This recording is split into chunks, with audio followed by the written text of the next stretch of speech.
Hello, and welcome back to another episode of the Pocket English Podcast.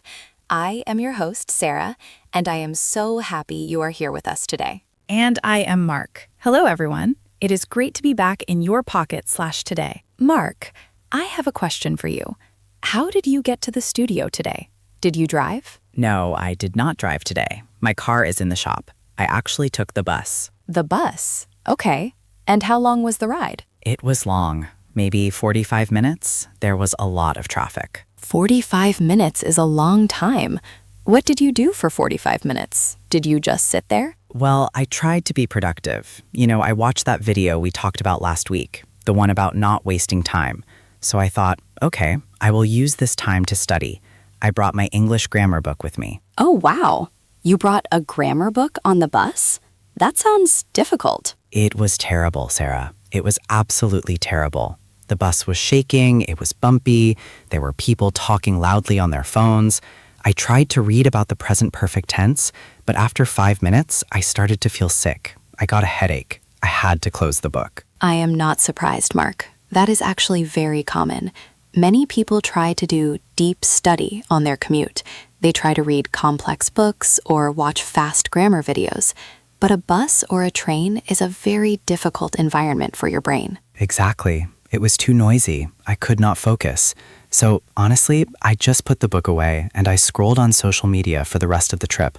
I felt guilty, but I was just too tired to fight the noise. Mark, that is exactly what we are going to fix today. You do not need to feel guilty. The problem is not you. The problem is your method.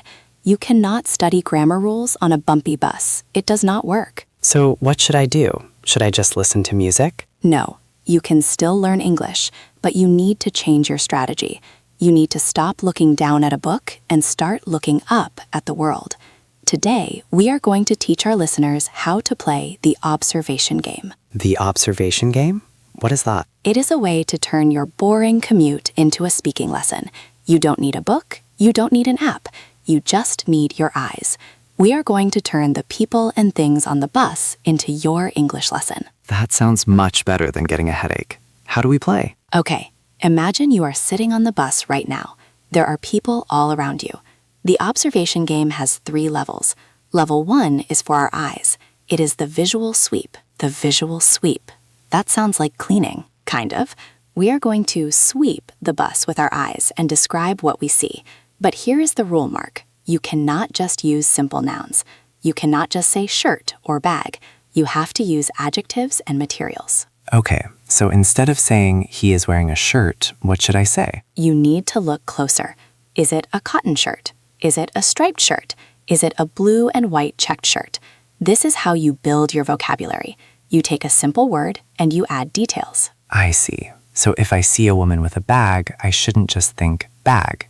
I should think she has a large leather handbag. Exactly. Let's practice this right now.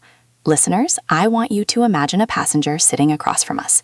Mark, I will describe him and I want you to repeat the sentence. Are you ready? I am ready. Okay. Listeners, you repeat after Mark. Here is the first one. The man is wearing a dark blue woolen coat. The man is wearing a dark blue woolen coat. Very good. Let's try another one. Focus on the details. He is wearing a red and white striped tie. He is wearing a red and white striped tie. Excellent. One more for level 1. Let's look at his shoes. He is wearing dirty, white leather sneakers. He is wearing dirty, white leather sneakers. Perfect. Do you see how that works, Mark? You are not just seeing shoes. You are forcing your brain to find the words dirty, white, and leather. Yes, I like that. It wakes up my brain, but I don't have to read anything. I can just look at people. And nobody knows you're doing it. You are doing this silently in your head. You are just looking around, describing the world. It is much more interesting than a textbook. Okay, so that is level 1, the visual sweep, describing clothes and objects. What is level 2? Level 2 is the action track. In level 1, the people were like statues. We just described what they looked like. In level 2, we describe what they are doing. So we are moving from adjectives to verbs? Exactly. And specifically, we are going to focus on the present continuous tense. This is the tense for things happening right now. I am sitting, you are talking. Okay, but people on a bus are usually just sitting. Isn't that boring? You would be surprised. If you really look, people are doing many things. Someone is checking their watch. Someone is looking out the window. Someone is tapping their foot. The bus itself is moving. That is true. The bus is stopping. The doors are opening. Yes, these are all great sentences. Level 2 is about catching these small moments and turning them into English sentences instantly. Let's try a few. I want to focus on sensory verbs too. What do you see? What do you hear? What do you feel? Okay, let's practice. Give me an example. Imagine the bus stops suddenly. Everyone moves forward. What is happening? Listen and repeat. The bus is stopping quickly. The bus is stopping quickly. Good. Now look at the woman near the door. She is holding the yellow rail tightly. She is holding the yellow rail tightly. Nice. Now look at the teenager in the back. He is nodding his head to the music. He is nodding his head to the music. And let's do one about the environment. Imagine it is raining outside. The rain is hitting the window. The rain is hitting the window. Great job, Mark. Do you feel the difference? Level 1 was static. Level 2 is dynamic. It is about movement. Yes, and it feels faster. I have to think faster because the actions change. Exactly. That is the point. You are training your brain to think in English in real time. Before we move to the final level, I want to ask our listeners a favor. If you are enjoying this episode and you want to support us, please take a second to subscribe to the Pocket English podcast. It really helps us make more lessons for you. Yes, please do. We appreciate every single subscriber. Okay, Sarah, we have done the visual sweep. We have done the action track. What is level 3? This sounds advanced. Level 3 is my favorite. It is called the Sherlock method.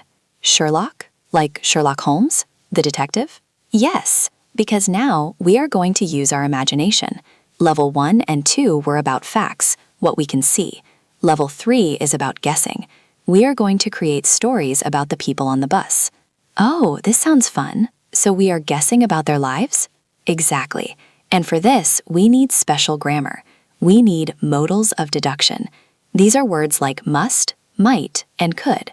Ah, I remember these. We use must when we are almost sure, right? Yes. If you see a man with wet hair and a gym bag, you can say, he must be coming from the gym. You are 90% sure. And might is when we are not sure? Correct. He might be tired, or he might be hungry. It is a possibility, but we don't know. This is a great way to practice B1 grammar without a book. You look at someone, you see a clue, and you make a guess. Okay, I want to try this. Let's create a character. Listeners, imagine you see a man on the train. He is wearing a nice suit, but he is sleeping. His mouth is open. He looks exhausted. Okay, I see her. A sleeping businessman. So, Mark, use the Sherlock method. Why is he sleeping? Make a deduction using must. Okay, he is wearing a suit and he is sleeping at 6 p.m. He must be tired from work. Perfect. He must be tired from work. Listeners, repeat that. He must be tired from work. He must be tired from work. Now, let's try a might. Look at his bag. It is very full. Maybe he has gym clothes in there, or maybe a computer. We don't know. Okay, I will say, he might have a heavy laptop in his bag. Excellent. He might have a heavy laptop in his bag. Listeners, try that. He might have a heavy laptop in his bag. He might have a heavy laptop in his bag. Let's try one more. Imagine a woman holding a big bunch of flowers. She is smiling. She keeps checking her phone. Mark, play Sherlock Holmes.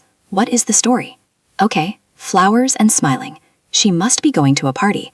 Or she might be meeting a date. I like that one. She might be meeting a date. Listeners, repeat after me. She might be meeting a date. She might be meeting a date. Or, if we want to be very sure, we can use must if she looks very excited. She must be excited about the news. She must be excited about the news. So, do you see how this works? You are not just looking at strangers. You are creating stories. You are practicing complex grammar. And you are doing it all while sitting on the bus. I love this, Sarah. It turns a boring ride into a game. I am actually looking forward to my bus ride home tonight. I want to see if I can spot any stories. That is the goal. You are turning dead time into living time. You are immersing yourself in English. Okay, Sarah, before we finish, can we do a quick practice? A full simulation? That is a great idea. Let's do a phantom commute. I am going to describe a scene, and Mark, I want you and the listeners to build the sentences in your head. I will give you the clues, you give me the sentence. I am ready. Let's do it. Okay, close your eyes if you are safe at home. If you are driving, keep them open. Imagine you are on a subway train. It is crowded. You look to your left. You see a young student. She has a big stack of books on her lap. Her eyes are closing. Her head is dropping down. Okay, I see her. First, give me a level 1 sentence about her books. Describe them. The books are heavy and thick. Good. Now give me a level 2 sentence about her action. What is her head doing? Her head is dropping. She is falling asleep. Excellent. Now level 3, Sherlock Holmes time. Why is she falling asleep with books? Use must. She must be studying for an exam. Yes, she must be studying for an exam. Listeners, did you get that? It is a simple progression. Noun, action, deduction. It flows very naturally when you do it that way. It doesn't feel like studying grammar rules. That is the secret, Mark. Natural English is not about memorizing tables. It is about connecting words to the real world. When you connect the word tired to a real tired person, your brain remembers it better. So, tomorrow morning, when I get on the bus, I shouldn't open my book? No, keep the book in your bag. Tomorrow morning, I want you and all of our listeners to try the one-person challenge. The one-person challenge? What is that? It is very simple. When you get on the bus or train, pick one person, just one, and secretly describe them using all 3 levels. Okay, so step 1, describe their clothes. Step 2, describe what they are doing. Step 3, guess a story about them. Exactly, 3 sentences. Do it silently in your head. If you do this every day, with just one person, you will practice over 1,000 sentences a year, and it takes less than 1 minute. That is amazing. 1 minute a day, 1,000 sentences a year. That is the power of small habits. It really is, and you will never get motion sickness from this, I promise. That is the best part. No more headaches. Well, that is all we have time for today. I hope this episode helps you look at your commute differently. Do not waste that time, but do not stress yourself with textbooks either. Just play the game. Yes, give it a try. And if you enjoyed this, please hit the like button and make sure you are subscribed so you don't miss our next pocket-sized lesson. We have a great topic coming next week about how to handle phone calls in English. Oh, that is a scary one for many people. You won't want to miss it. Thank you so much for listening, everyone. Thank you, everyone. Keep practicing, keep observing, and we will talk to you soon. Bye!